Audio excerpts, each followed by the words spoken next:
Jadi memang tadi yang awal Mas Syed menyampaikan, tentu ini orang-orang ini tumbuh di lingkungan yang mungkin tidak biasa. Ya. Bagaimanapun Hajar punya suami yang sangat luar biasa bernama Ibrahim alaihissalam. Tapi saya juga ingin memberikan catatan, meskipun suaminya keren, ketemunya arang-arang. Iya kan? Ketemunya arang-arang.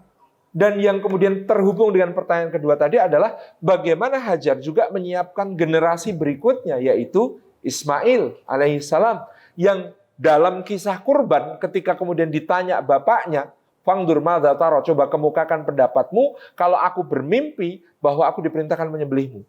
Jawaban dari Ismail yang berbunyi, "Ya abati fa'al ma tu'mar satajiduni insyaallah minas sabirin."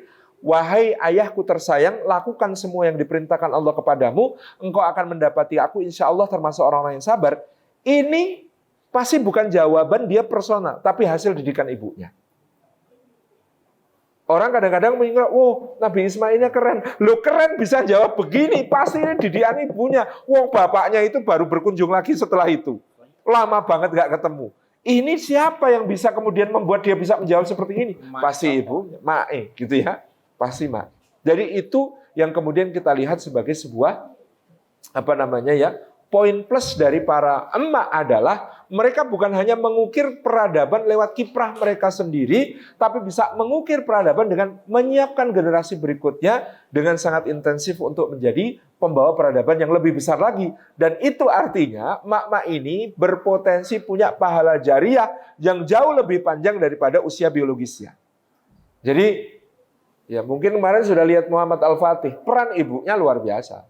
Mungkin kemarin sudah mempelajari tentang bagaimana kemudian kepahlawanan para wanita yang lain. Kita pasti tahu mereka juga punya kiprah untuk mempersiapkan generasi berikutnya. Apalagi kalau cerita Fatimah Afiri di Kairawan, itu bukan cuma mempersiapkan generasi berikutnya, warisannya sampai hari ini hidup universitas tertua di dunia yang masih beroperasi, ya, yang kemudian melahirkan generasi ulama, mujahid, dan para pemimpin dunia Islam dari universitas ini.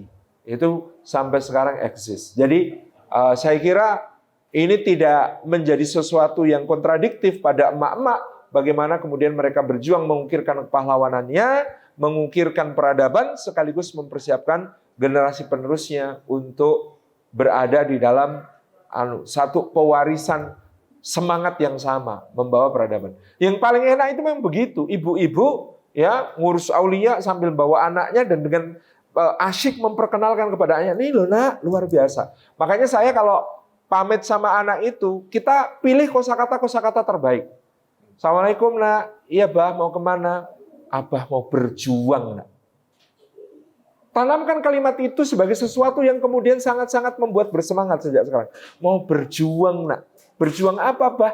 Ini Abah mau menyampaikan sebagian dari risalah dari Allah dan Nabi Muhammad supaya orang mengamalkan, nanti pahalanya buat kita sekeluarga.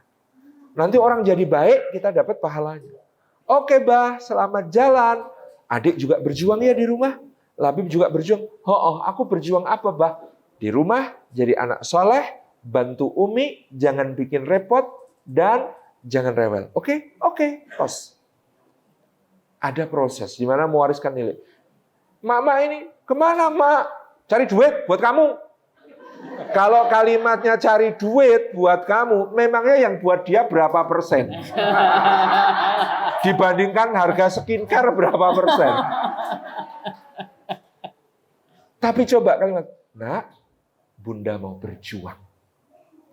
Berjuang itu apa bunda? Jelaskan dalam kalimat yang sederhana, dia akan tahu bahwa oh aku juga berjuang juga ya bunda. Iya, sabar ya, bunda lagi ada acara, nanti pulang main lagi sama bunda. Seperti itu misalnya. Demikian, Allah a'lam bishawab.